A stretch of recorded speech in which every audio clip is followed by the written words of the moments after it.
You're watching The Wellness Hour, the leader in medical news and information. I'm Randy Alvarez. Today's topic, new treatment options for people with asthma. With us, we have an expert on the topic, Dr. Raj Dasgupta. Dr. Dasgupta, welcome to the program. Thank you for having me, Randy.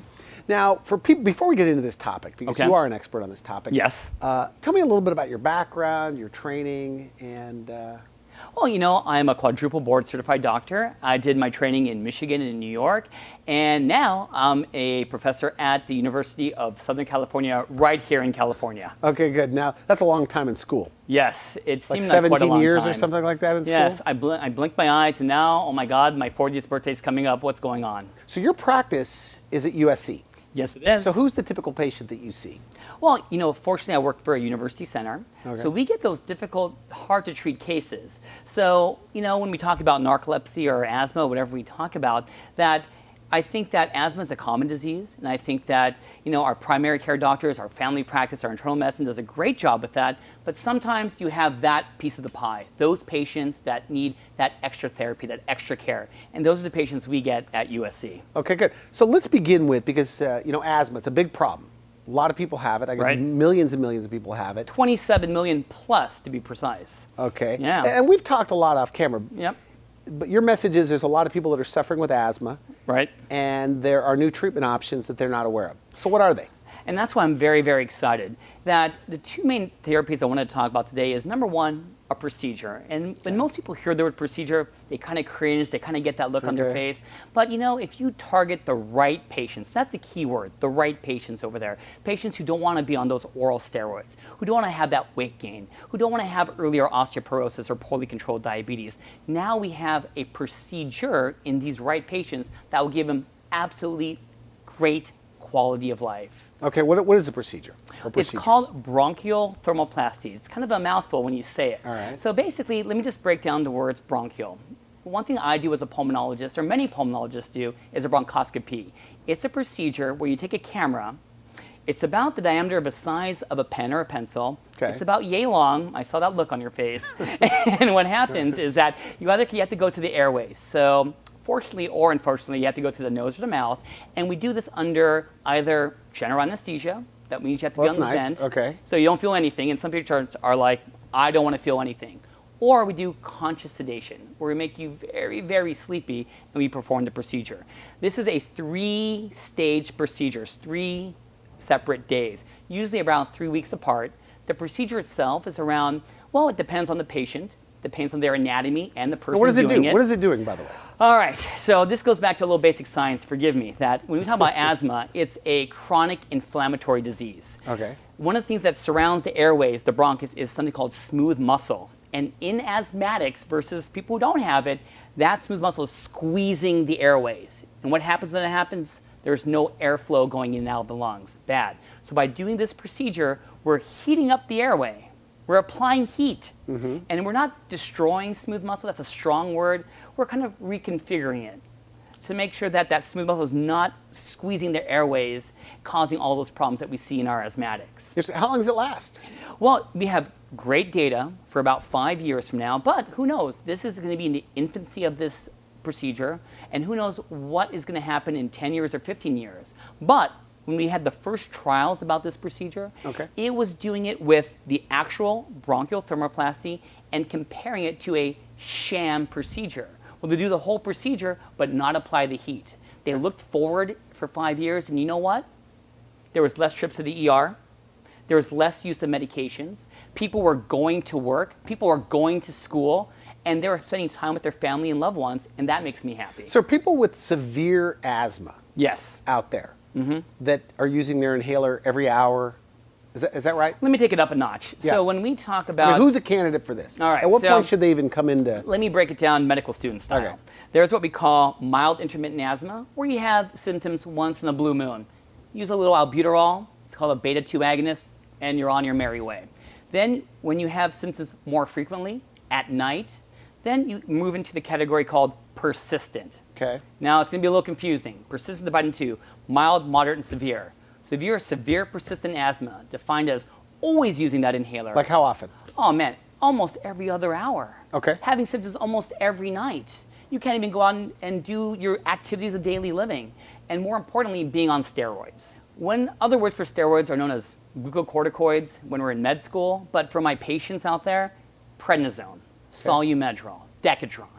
When you're on these medications, for whatever disease you have, as soon as we start these steroids, we want to get you off. But you know what? We can't do it sometimes because as we slowly taper off the dose, the symptoms flare up. Okay. So now we have agents, now we have procedures to help you get you off these steroids. So to relax that tightening. Oh man, to relax that tightening, because once again, this procedure, bronchial thermoplasty, is targeting the smooth muscle of the airways. For some people, what have you seen? I mean, what have you seen personally in your practice? Let's do a before and after. Okay. I see my patients come before who, number one, sometimes will be a little tearful. That's going to be the extreme example. They can't go out of the house. They can't go to their son's soccer game. Is that right? Yes, it is. Okay. Yes, it is. And as much as I want using different agents, oral and inhaled, I just can't take down that oral steroid even a smidgen without them telling me, doctor, I want to do it. They can't breathe. But I just can't. And it's scary. And I think one of the scariest things being a doctor is when a patient tells you, I can't get air. I'm air hunger. I need more naked, and you can't do anything about it. Okay. So now when we do this procedure, what do? Not only do we do this bronchoscopy, there's actually something I put through my bronchoscope, going back to what we were talking about. And it's a catheter that has a heating probe at the tip. It heats up to around 65 degrees. And what does that mean when you say 65 degrees? My analogy is kind of like a warm cup of Starbucks coffee. And we go into each of the lobes of the lung. So back to some basic anatomy, we have a right and left lung, 3 lobes on the right, 2 lobes on the left. We go into 3 procedures, right lower lobe one day, left lower lobe the other, then we do the upper lobes on the last day. And what we do is we go through each of those bronchus, and we put the probe in there for around 10 seconds and heat up the airway. Why? To reconfigure that smooth muscle that's constricting the airway. Interesting. And it just relaxes that muscle. And how soon do the people start feeling better? Randy, that's a great question. So, with every procedure, there's benefits, but you got to know about the risks, and you got to know about what you're going to feel. But ideally, like, what have you heard? Not heard. What have I seen? Yeah. So before we have the procedure, you need to be on some steroids a little bit. Why? Bear with me here. Because right after the procedure is done, you may get a flare-up of the asthma. So if anyone leads you the wrong way and says, oh, just do the procedure, let's just do one lobe, you're great, that's kind of misleading the patient. And that's happening? No. I have to say, I can't speak for the entire United States, but I'll say that myself, my partners do a great job, and we pre-medicate our patients to let them know that right after the procedure, you may not feel the best, but after the 3 procedures are done, that's when you'll notice the better quality of life. You're not picking up that rescue inhaler. I'm tapering down So those you've had oral people steroids. that said, that every other hour they're using an inhaler, and now they're using it when? Like, what's your best story? Oh, I would say monthly. Really? Yes. So like once a month using the inhaler? And of course, they're going to have it. You know why? Because patient safety first. You're always going to have your acute relief inhalers at all times, no matter what happens. What does that mean? Now, I don't know that much about asthma. Yeah. I haven't been hanging out with asthmatics. What does that mean to them if they're doing it every hour or every other hour, and now they're doing it once a month? Does it affect what? Their energy, their overall life? They could do more? Having that feeling in the back of your mind that next hour, when that cat comes through the door, when the pollens come up, that I'm going to run to the ER, and when you go to the ER and you have an asthma attack, hopefully it will be something where a few of these bronchodilators, maybe some steroids could treat you, but ever having to be on a ventilator, having to think about that, worry about that, that's quality of life. Having to miss your work, your job, so they feel that's like regular quality people. of life. Hey, you know what? They are back to having a normal life in the sense that asthma, chronic disease. Asthma doesn't have a cure, and I wish it did, because you know what? I would be on that bandwagon. But what we can do here in America is actually control the asthma. And this is another weapon that we have for that pie that we weren't controlling before. So to qualify for this medical treatment, what you have to, what? Well, number one, I hope you see a pulmonologist, and it doesn't even have to be me. See a pulmonologist and say, hey, I heard about this procedure. Am I someone that can't get off those steroids? Am I someone that's having symptoms at night, symptoms during the day? Am I having to rush the ER more times than not? This is where you have to approach your doctor. There's always going to be some tests that we order, some lab work that we order, and you may be a candidate Insurance for this. covers this? You know what? That's now in this day and age, that's a whole nother topic. But it's covered? You know what? I have patients in county. So I work at University of Southern California, and I'm very proud of that. We have three hospitals that we're associated with. We have Keck, and we have our LA County hospitals. And I'm very proud to say I do also treat patients at county. And yes, we have patients there that are treated. Okay, so ask your doctor about, and what's the name of it? We'll put it at the bottom of the screen. Thermoplasty. Okay, ask your doctor about it. We have about a minute left. So Yeah. what else? You know what? Any other hope for these asthmatics? Yes, and I'm sorry we only have a minute left. There's something called Xolair. It's been Okay. around for greater than 10 years now, but just the name and the procedure hasn't been out there. It's a subcutaneous shot, and once again, shot, some patients will cringe a little bit, but it attacks the fact that in asthmatics we have an antibody called IgE. It attacks a cell called a mast cell that releases histamine. And many people know histamine, runny nose, watery eyes, that's why they take these antihistamines.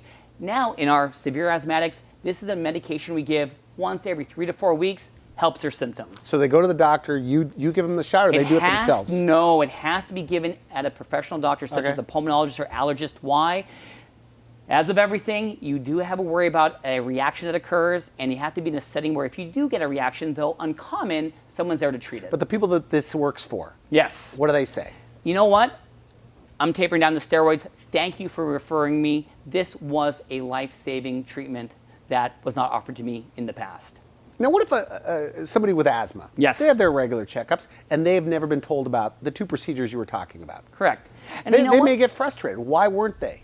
And it's no one's fault because you know what? This is why I did training in pulmonary medicine. I hope I am the goalkeeper for pulmonologists. That I think our family practice and internal medicine do a great job with first line, but I think that if they're having persistent symptoms after exhausting common things are common, this is where maybe going to a pulmonologist would So be I understand beneficial. how it works. So, Yep. so somebody with asthma usually goes Yes. to their primary care physician. Correct. And this physician manages and keeps it under control. Yes. And unless the patient is just complaining up a storm, Correct. they're not going to make any changes. Correct. And you know what? I would never So- want to mislead anyone and say this is first line the minute Yeah, you have no, I got asthma. it. But I But if you're think using that, your inhaler every other hour, exactly. This do is they all- need a referral to see somebody like you?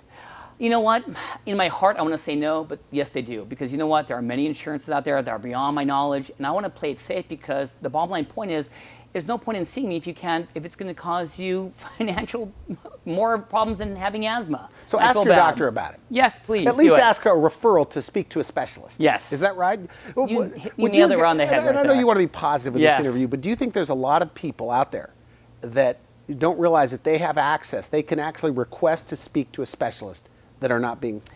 You know, Ryan, I'm going to have to say yes, and not just on asthma, on many of the diseases I see, COPD, pulmonary embolism. They just feel that, you know what I'm doing is the best therapy out Because there. they like their doctor.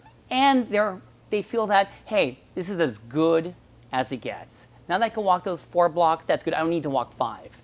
And that's why we need to make them aware about other procedures out Good. there. You know, we should mention you're hot right now. I mean, you're in the talk show circuit. You're on the show, The Doctors. Yes, You're yes. the pulmonologist, maybe the only pulmonologist with a personality, a big I personality. want to give you a big hug right now. Voted That best made me happy. personality, right?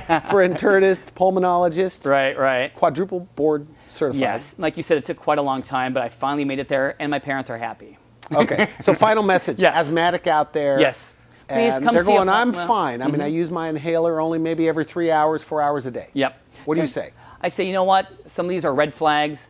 Please realize that there are procedures as well as new medications that may not be as convenient, but will be a game changer. See a will change your specialist. life. See a your specialist. life. Yes, see a specialist. All right. I want to thank you for coming on the show. Hey, thank you very much. Great info. All right.